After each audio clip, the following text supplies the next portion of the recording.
What's up, you guys? So it's been a while since I uploaded something. I haven't really done a video where I'm kind of like talking, but I wanted to because I went to an appointment today. I wanted to kind of fill you in on what the doctor kind of said, how I feel about it, the direction of this channel. I don't want it to kind of be about my marijuana addiction, you know, and I don't want it to be just makeup videos, but this is where I'm at. This is where I'm kind of starting my journey, so I'm documenting what's going on around this process. I plan to segue into, things having to do with faith, how to deepen your relationship with God, how to step into your own frame, how to know who you are, how to know things you like, maybe relationship stuff, maybe job stuff, how to be a good worker, a great leader in the workplace, and things like that. But I digress. So with that being said, we're gonna get started. Okay, so it started off, we kind of went in the beginning of my addiction. He asked me about, all types of substances, benzodiazepines, alcohol, marijuana, THC, opiates, depressants, uppers, things like that. I gave him my usage in full confidentiality. It took me a long point to get to this point, honestly. I kept ducking appointments. I'm one of those people who, okay, first of all, it started off because I was going to the ER doctor too often. I was in the ER last week and I kept staying in there because I couldn't hold food and liquids down. That's kind of what but that's kind of what made my ER doctor go, okay, well, what's the reason you keep smoking? Why are you back in the hospital so often? Like, just stop smoking, you know what I mean? But like, it's hard for me, I can't. So that's when they kind of referred me to an addiction specialist. I went here, they asked me a bunch of questions about different drugs and substances and stuff like that. Gave them stuff in confidentiality, and he was kind of talking a lot. I feel like we could have got through like a lot more, honestly, but I feel like he was kind of like, psycho educating and stuff like that, which honestly was already stuff that I basically knew, but it was cool to hear it from a professional and whatnot.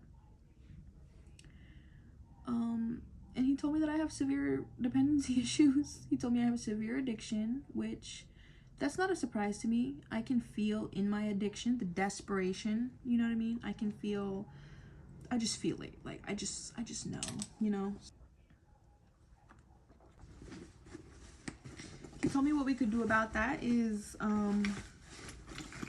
there's options. Like, say if I wanted to take a month off work, or 6 months, or 90 days. I forgot the measurement it was in, but he said that there are resources in place to where I could take time off work to really get my health in order, because I was telling him, doc, I can't really take work off like that. I'm the only one working in my family. And he was telling me, well, from what it looks like here, we take this addiction stuff serious, you know what I mean? Like, when we tell someone they have cancer, they're not like, I don't know if I have time for chemotherapy, I have a job and I have family and stuff like that. They're like, no, I'll go to chemotherapy because I know it's gotten to this point. That's kind of where I was at. So he told me, I have different options regarding that, and that was comforting, because it definitely feels overwhelming when, like, it just definitely gets overwhelming. I think what I'm going to do,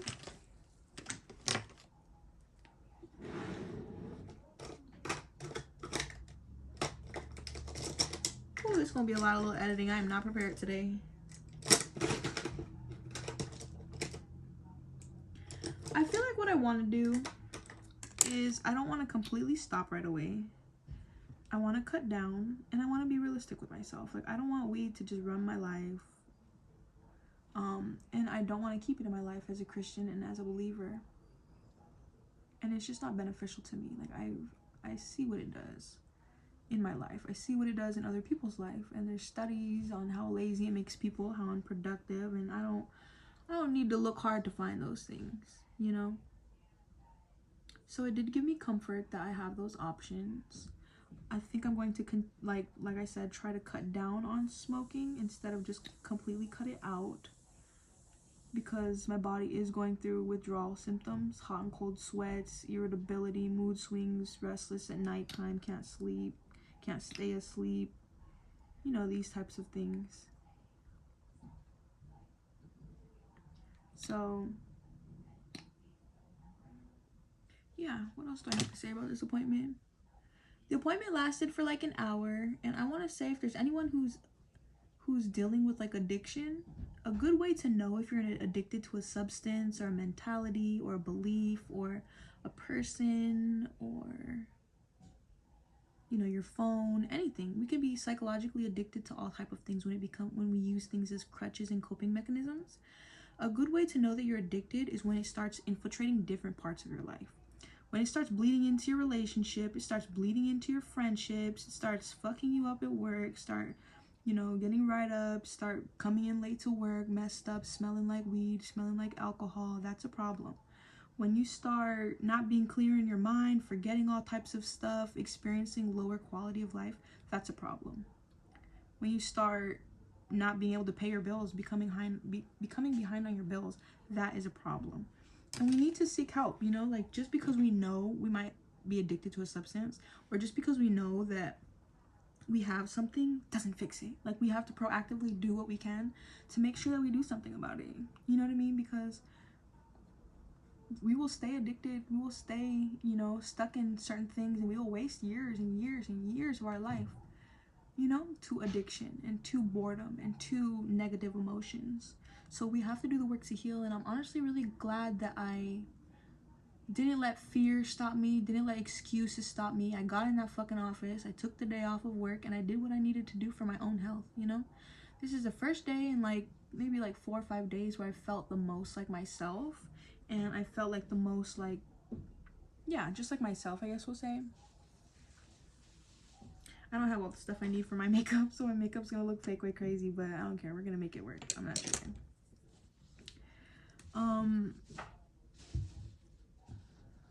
What was I saying? Yeah, that's a good way to know if you have addiction. Things you can do about it: call your doctor if you feel like it's affecting your life too much. If it's something like a phone or something like that, I'm gonna encourage you to do research on addiction, on how the brain works, how your reward centers work, and change that shit your damn self. You know what I mean? Especially if you don't have insurance, take advantage of these resources that are out here and do the work you need to do to heal. I'm telling you, because life is not worth wasting years and years of your life.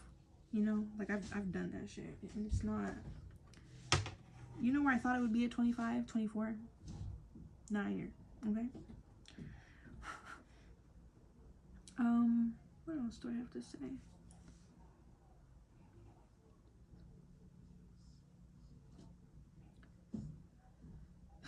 What else do I have to say? So that's kind of where I'm at with that. I am a little bit hopeful. I'm a little bit hopeful, but I'm also kind of like, because I feel like, I just feel like he kind of did a little bit of talking, and so I'm kind of worried, like, if we're going to get to everything that we need to even get to. But I'm just trusting God about this process. I'm just kind of going with the flow. In terms of taking work, like time off of work for this, he said that there's like options. There's options through my medical. If I want to, instead of be at work, I can be in the facility at Kaiser from 9 to 3, just kind of like with a support group, or just with, like, you know, eyes on me, just to kind of keep me from going back to those habits. And I don't know if I want to do that yet. I don't know if it's necessary. I don't know if I want to do that yet, but I feel like it's at that point. You know what I mean? I do feel like it's at that point, honestly. The next appointment, he said we're going to talk about, what did he say we're going to talk about? Next appointment, he said we're going to talk about mental health, and then just some like general legal stuff.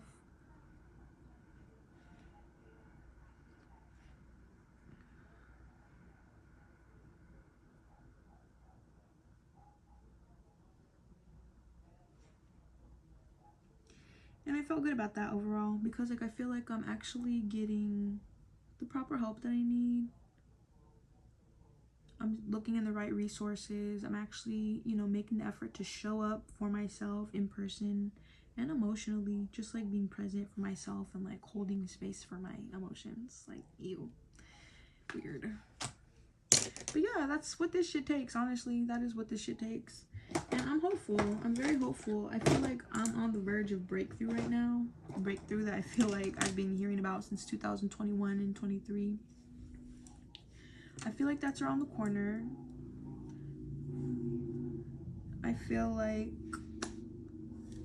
certain things are changing that had to change, that I wouldn't have changed myself, honestly. So I'm glad that the Lord kind of took it upon himself to kind of make changes for me.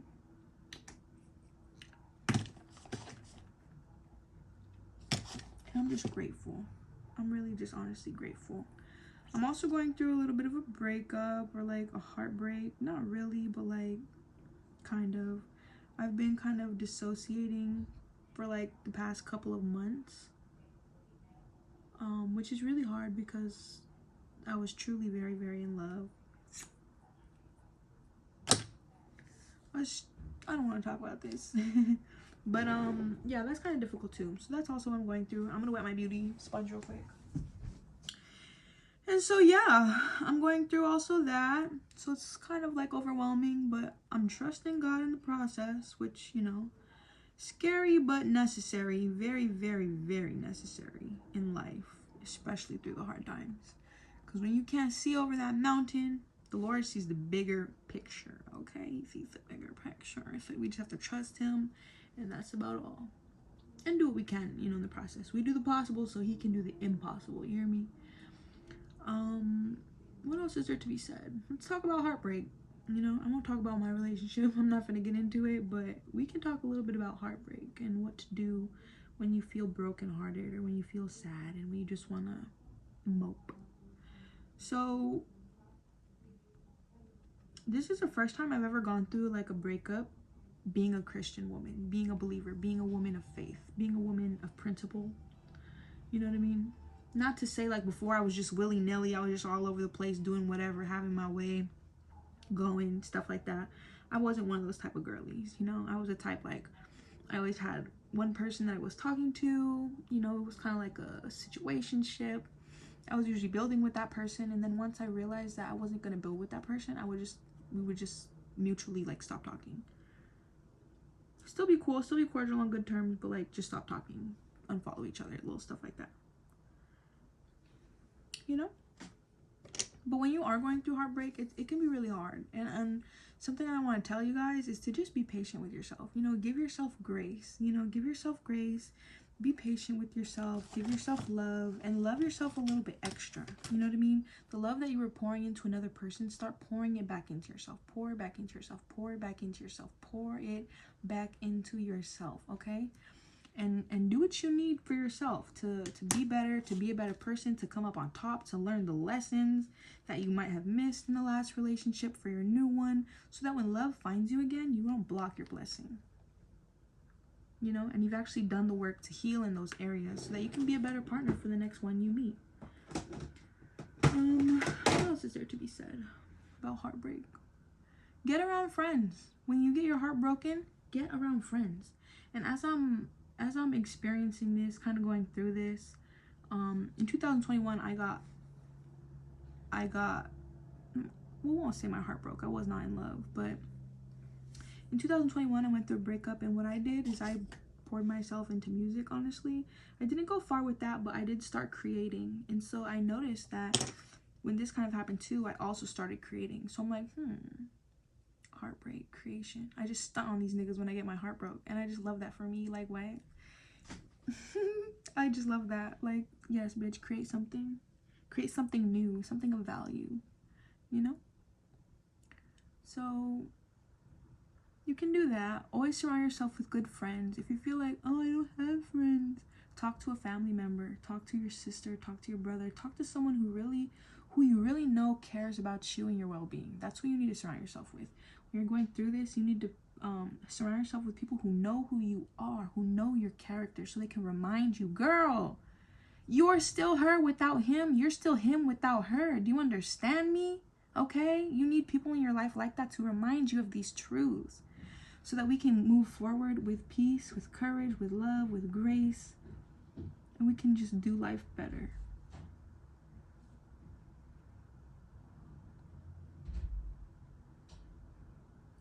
And we can just do life better.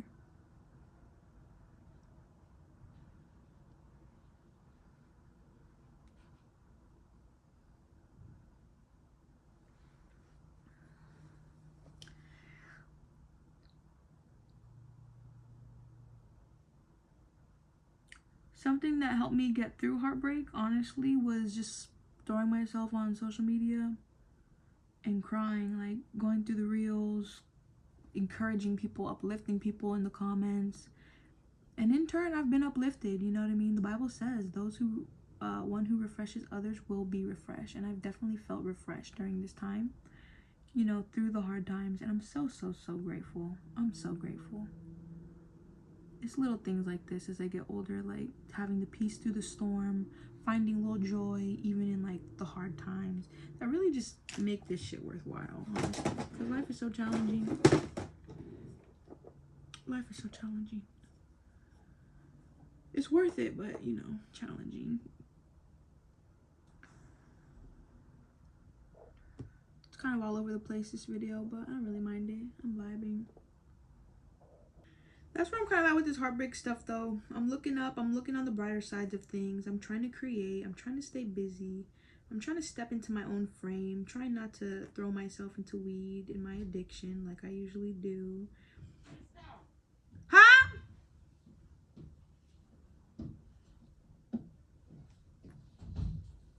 What?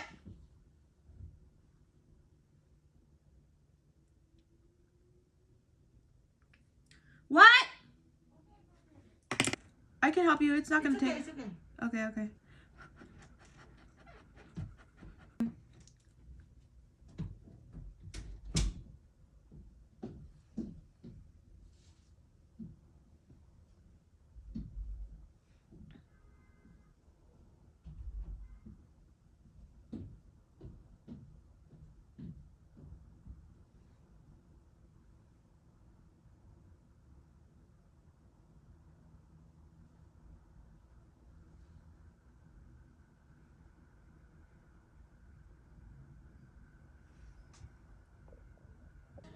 And I'm trying to stay trusting the Lord in the midst of it all. That's what this is about.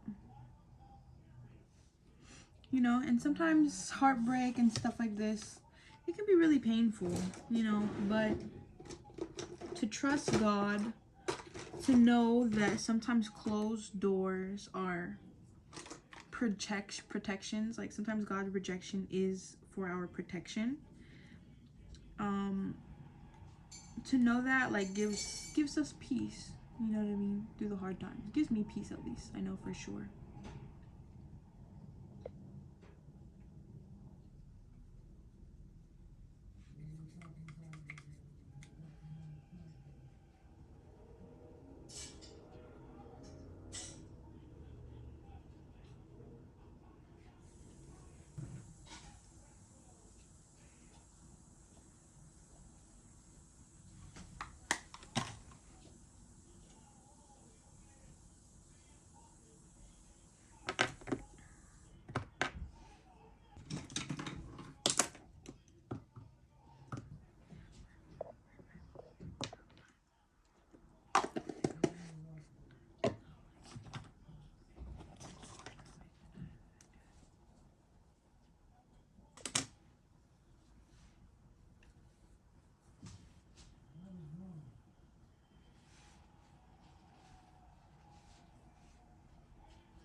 And that's about all for this Get Ready With Me. I kind of went silent. That's honestly how it goes sometimes.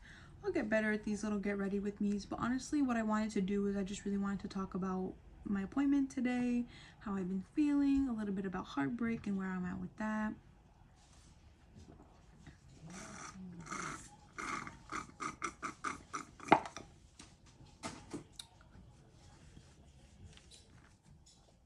And yeah. What else to do?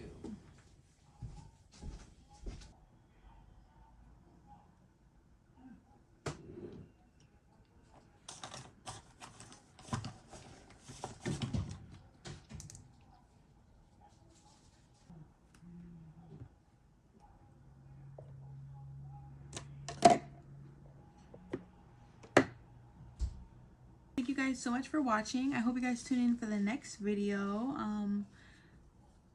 We'll probably have like a little special guest on the channel for the next video because I want to bring on my friends and the people who kind of, shaped me into the person who I am. You know, I feel like I wouldn't be half the person I am without them in my life. So that's where I plan to kind of go with the next video. So please make sure to tune in.